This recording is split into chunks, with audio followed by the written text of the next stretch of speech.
waaw salaamaaleykum ñu ngi leen di nuyu yéen internet suñu chaîne bi di IYAT TV tey nag ñu ñëw ci benn taxaw seetlu bu ndaw boo xam ne nii nemmeeku nañ ko depuis ci réseaux sociaux yéen a ngi teewlu IYAT TV. muy suñu waa ji nga xam ne mooy wuyoo ci Pape Djibril Fall ñuy wax ne Pape Djibril yow moom wax dëgg yàlla daal da ngaa nekk nit koo xam ne daal da ngaa war a dem sampu daara jàngale ji rek ëpp sëñ dar rek daal nga nu jox daal Pape Djibril wax joo gis am na borom ku ne xam ne sa wax ji Ousmane Sonko tax ngay wax Ousmane Sonko mooy borom réew mi nangu leen ko noppalu mënu leen ko nangul da ngeen di sonn bu ngeen bëggee dégg dëgg benn sénégalais boo xam ne nii dina taxaw génn naan mi ngi prénel personne ku dul Ousmane Sonko nax ngeen seen bopp ki leen tënk du kenn ku dul Macky Sall mii nga xam ne nii moo bëgg a bloqué Ousmane Sonko ci li nga xam ne ni mooy élection yi looloo naqari sénégalais yëpp ba tax fi mu toll nii mënoo leen a muusa ko waane wala ngeen fexe wala ngeen man ma sénégalais ba benn sénégalais pare na leen mënul nekk. li ngeen war a def nag lenn képp la mooy ngeen génn def marche yéen ñi nga xam ne yéen ay opposition bi wala boog yéen ñi woowee seen bopp ay opposition ngeen génn marche de Macky Sall libérer Ousmane Sonko pour que maanaam Macky Sall mën a libérer Ousmane Sonko ngeen bokk ci pëccoxoo bi. yéen a ngi teewlu IYAT TV li nga xam ne maanaam mooy ay prénance lu mooy loolu. mënoo leen a wax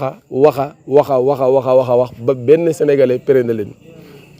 loolu nag fi ne nii daanaka bokk na ci lu leen naqari ba yéen a ngi wër ànd ak seen i nit fu ne ngeen dugg fa fu ne ngeen génn fa amoo leen wenn carte woo xam ne nit ñi jox nañ leen ko léegi nag jàpp ngeen Ousmane Sonko ma leen ko teg mais problème bi ne ko ci Ousmane Sonko problème bi maanaam ci Macky Sall la mi nga xam ne moo bloqué leader bi nga xam ne mooy leaderu opposition bi gis nga opposition chef d' opposition jamono boo xam ne faagaagal nañ ko maanaam problème mooy day daanu waale leen. fi ni nii Sénégal ma wax leen benn mbir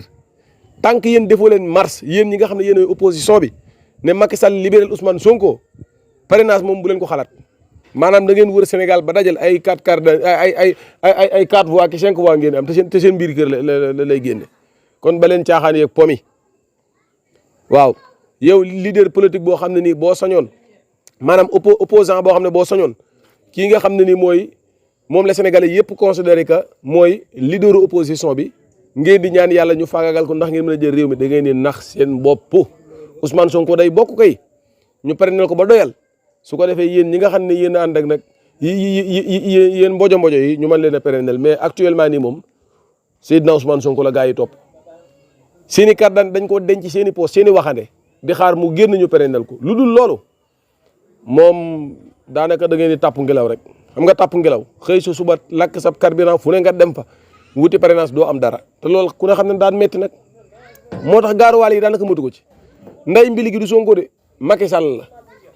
nday mbili gi Macky Sall la defal loolu sa xel